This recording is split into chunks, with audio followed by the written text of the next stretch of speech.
Здраво! Знаете ли дека во Скопје имаше трамвај на крајот на 19-тиот век? И замислете, а сега нема трамвај.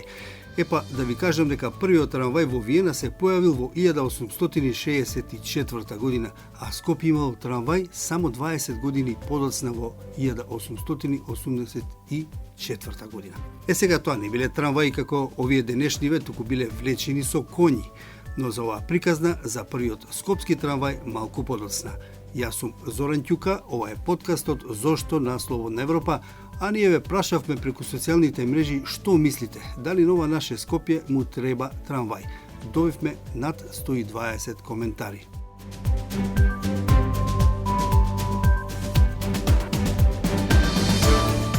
Ванчо Попов, например, вели: на Скопје му треба трамвај, му треба железница до аеродром Петровец и Драчево, му требаат 2-3 подземни делници како за метро во центар и ефикасен систем на автобуски превоз, што комбинациите ги направи возможни и практични. Така функционираат, вели тој, велеградовите во Европа. Чангул Шабан пак додава: да, потребен е трамвај, тој смета дека треба само една единствена линија, брз трамвај ограден од Сарај до Лисиче, поставен на левиот брег на Вардар, да работи постојано 24 часа секој ден. Некои од вас се и против, но повеќето ни порачувате дека се за трамвај. Имате разни идеи. За овие идеи разговараме со Зоран Кракутовски, професор од Градежниот факултет во Скопје. Човек кој се разбира во оваа проблематика. Добар ден за професорот Зоран Кракутовски, професор од Градежниот факултет во Скопје. Човек кој се разбира во оваа проблематика. Добар ден, професоре. Добар ден и благодарам на поканата. Да ја прашам, според разни истражувања, па и она на Агенцијата за просторно планирање, изградба на шински јавен превоз во Скопје е неопходна. Така барем велат. Се констатира дека заради неконтролираната и брза експанзија на главниот град, патната инфраструктура не е во состојба да ги задоволи потребите на градот Скопје. Констатација има, реализација нема. Зошто? Па, добро прашање кое што не може да се одговори баш со едноставен одговор. Веројатно повеќе сегменти има што ваков транспортен систем за јавен превоз на патници во градот досега не е реализиран. И покрај тоа што е предвиден со претходниот генерален урбанички план на Скопје, значи оваа идеја за трамвај, знаете, негде почнува уште историјата, ако земе 80-тите години, тогаш јас бев студент на Градежен факултет и тогаш пропадна некој референдум, имаш се сеќавам. Тоа е многу чудно што пропадна референдумот на скопјани кои не сакаат трамвај. Многу чудно. Зошто? Така, па видете, 80-тите години беше и реално, а пропадне затоа што она што го нарекуваме степен на моторизација не беше така голем во Скопје во тие години. Меѓутоа, со тек на време, степен на моторизација и број на автомобили, патнички моторни возила на 1000 жители, постојано се зголемува и негде на ниво на државата во 95-та година имавме околу 156 патнички автомобили на 1000 жители, сега имаме 260 на ниво на Македонија патнички автомобили на 1000 жители, а во Скопје сигурно сме негде над 320, треба ги погледам последниве податоци, патнички автомобили на 1000 жители. Значи, автомобилите се повеќе го завземаат приматот на пазарот на транспортни услуги за мобилноста на граѓаните во Скопје. И ако дозволите, овој транспортен систем, шинскиот, е предвиден во претходни студии, повеќе да се реализира. Вака, зашто ми е чудно, бидејќи Скопје има идеални услови за трамвај, равница е, да речеме, и во повеќето тие студии што сега ги спомнувате, од Сарај до Лисиче, речи си, не е проблем да се направи. Например, во многу други градови кои се со брда и долини, па постои ваков превоз. Да, во право сте, Скопје, конфигурацијата на градот и географската положба е така да има прилично по едната оска е прилично долга, од 20 на километри, нели? А од другите две страни со Водно и со Скопска Црна Гора сепак е стеснет просторот околу 9 километри. Значи ова и плюс тоа низински е цело време лоцирана населбата, така да оваа поволност географска не е искористена досега за реализирање на овој систем. Знаете, кога збориме за шински јавен превоз на патници, овде најчесто имаме три подсистеми кои што можеби заслужуваат прво да ги разјасниме што е трамвајски систем, што е систем така наречено лесно метро и што е систем метро, класично метро. Трамвајскиот систем најчесто во она што го подразбираме и он има варијации, модерен трамвај, класичен трамвај. Класичниот трамвај, ако одиме по оние дефиниции кои што ги има, нели, што се достапни, тоа е систем кој што се меша со останатите видови на сообраќај по уличната мрежа. Значи завзема дел од просторот. Зборуваме обично студиите се фокусираа на овој класичен трамвајски систем. Па нешто бара они решение за да премине за така наречен модерен трамвај. Они во студиите го нарекуваат, значи да нема директно препречување на нивниот сообраќај кога тргнат по улица. Ајде професоре да почнеме со тоа.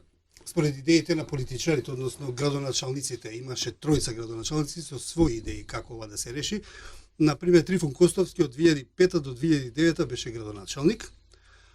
Вети трамвај почна проект, проценката била тогаш дека трамвајот ќе чини 45 до 50 милиони евра. За целите на проектот од страна на град Скопје биле одвоени и потрошени 1,5 милион евра и ништо. Па, како да ви кажам, ја сепак не сум политичар, не се трудам секогаш да ги давам своите размислувања и да ги пласирам од аспект на она што е познавање во областа на овие системи. Инаку, да, почна тоа као идеја во неговиот мандат на господин Костовски, кој беше градоначалник, се направи некоја feasibility студија, која што ја работеа фирми од надвор од Македонија, значи немавме увид во таа feasibility студија, не го реализираат проектот, дали мандатот веќе му беше при крај или како беше, не се сеќавам.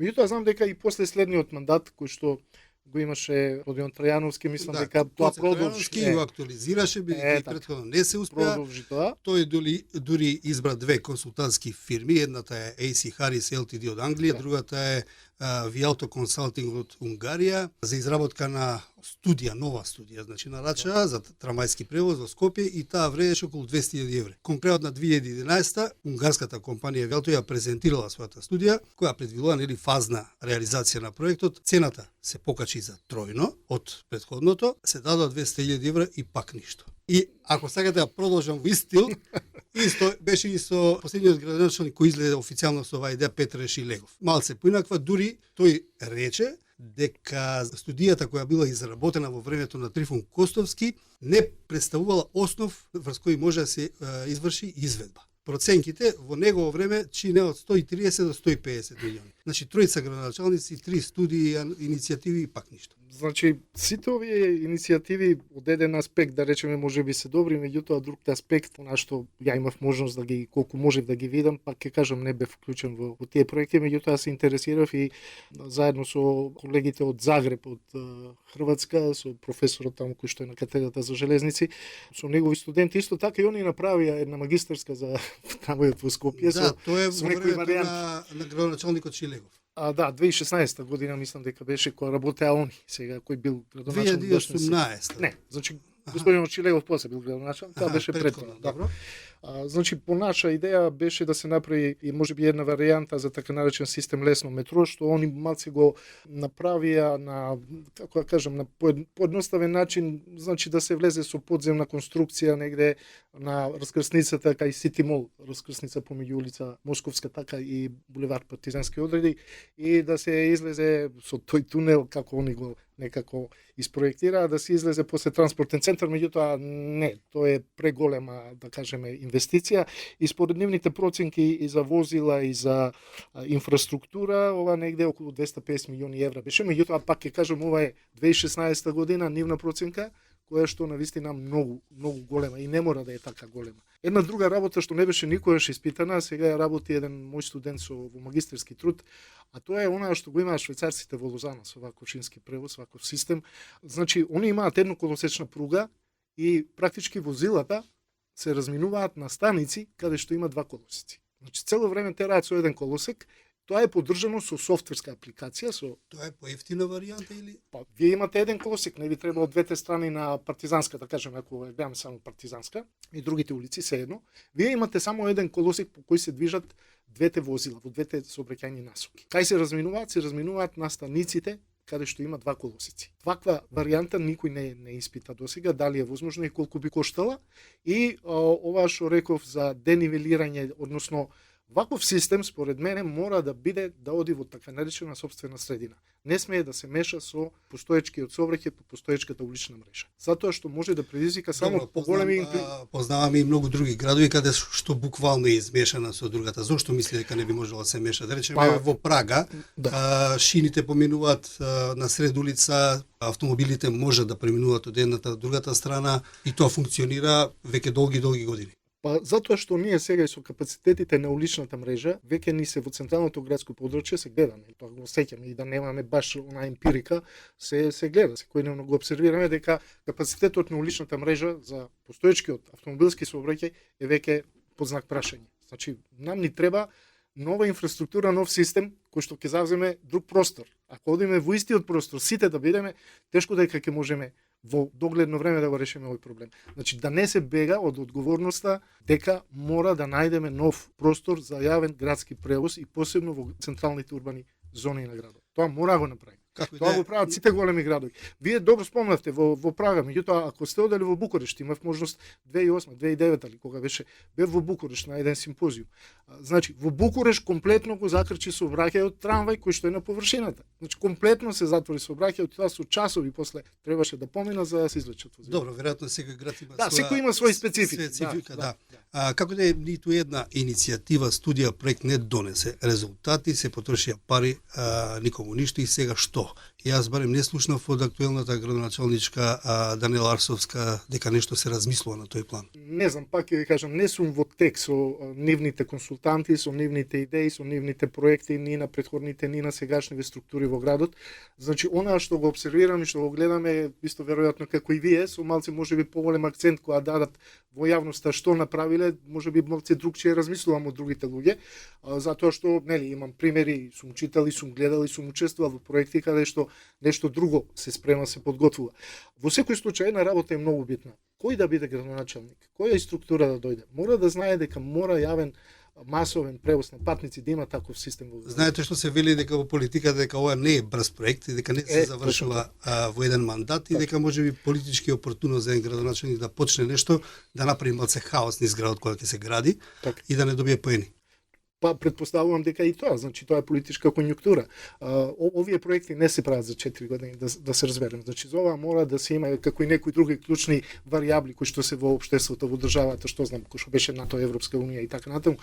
И ваков систем во Скопје, тоа мора да биде проект на повеќе градоначалници и проект на повеќе дури и генерации. Тоа е интергенерацијски проект. Така, што би добило, што би изгубило Скопје како град и скопјани како жители, ако има или ако вака остане да нема трамвај? Ако нема трамвај, ќе се зголемат транспортните трошоци на граѓаните, од аспект на времење на патување, од аспект на самото преместување во градот, значи паркинзи, соколи и така натаму, ќе ги зголемиме екстерните трошоци на транспортот, под екстерни се загадувањето, сообраќајни несреќи, понатаму дел од трошоците кои што се однесуваат од закрачување, нели, делуваат на загадување на животната средина, бучева зголемена загадување на воздухот и она што е најбитно, времењата на патување. Значи времето исто така економски трошок. Ако тоа го земеме, ќе видиме дека навистина во догледно време се повеќе ќе треба на граѓаните време за да се преместат, посебно да го поминат централното градско подрачје од една точка до друга. Така, ви благодарам. Тоа беше разговорот во Зошто со Зоран Каракутовски, професор на Градежниот факултет во Скопје.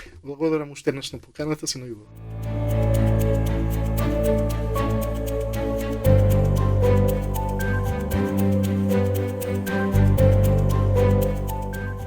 Ова тогашно чудо за скопјани го возможиле браќата Шабан Паша, сопственици на една од првите мелници во Скопје, пишува Скопје.Инфо. Едниот од браќата, Сулејман Емин, тешко се разболел, а браќата веднаш го однеле на лекување во Виена. Таму првпат виделе трамвај, многу им се бендисал и веднаш решиле таков модел да донесат во Скопје. Во Скопје настанале турканици за да се дојде до билет за трамвајот. Тој бил вистинска сензација. Сообраќал од култната кафеана и Дадија во Дебармало, знаете нели, кон центарот на градот. Имало и други линии подоцна. Вака така во Скопје официјално трамвајот постоел се до 1912 година. Приказните велат дека трамвајот на браќата Шабан Паша Емини не се разликувал од европските трамваи бидејќи од таму бил донесен. Најпрвин се движел на шпедитерски тркала, а подоцна на шини, влечен со конјска сила. Хроничарите на тоа време велат дека настанувале многу комични ситуации. Еве, например, кога коњот ќе се изморел, велат, легнул среде патот за да си одмори. Патниците чекале, возачот на трамвајот пушел цигара и си правел муабет со минувачите. Но наскоро Скопската општина станала љубоморна на браќата и решила самата да воведе трамвај. Општината никако не можела да се договори од каде ќе бидат купени шините, а еден службеник за таа цел заминал за Истанбул и ги проневерил парите. Во 1903 година во Виена веќе бил воведен електричен трамвај. Како и да е, денеска во Скопје, пак 120 години подоцна, еден од ретките главни градови во Европа, па дури и на Балканот, кој не само што нема метро, туку нема ни трамвај. Главен град од 700.000 жители кон кои гравитираат по блиските градови како Куманово, Веле, Стетово, например. И секоја зима скопјани се жалат на автобускиот градски превоз, на загадувањето, а налето се потат, бидејќи не сите автобуси имаат клима. Зошто Скопје нема трамвај? Зошто ниту еден од тројцата бивши градоначалници ветија, а не успеа да почнат со изградба? Трифун Костовски, Коце Трајановски и Петр Шилегов, како што веќе разговаравме, има иницијативи, нарачаа студии, некои дојдоа и до тендери за кои градот плати пари и толку. Нема одговори. Слушајте не, следете не, само ставете слушалки, побарете го подкастот Зошто на Слободна Европа и Spotify, YouTube, Apple и Google Podcast. Кликнете на Зошто и давајте ни идеи и теми кои сакате ги слушате, а ние ќе прашуваме преку нашите социјални мрежи. Со вас беа Зоран Ќука и Дејан Балаловски и голем поздрав од нас.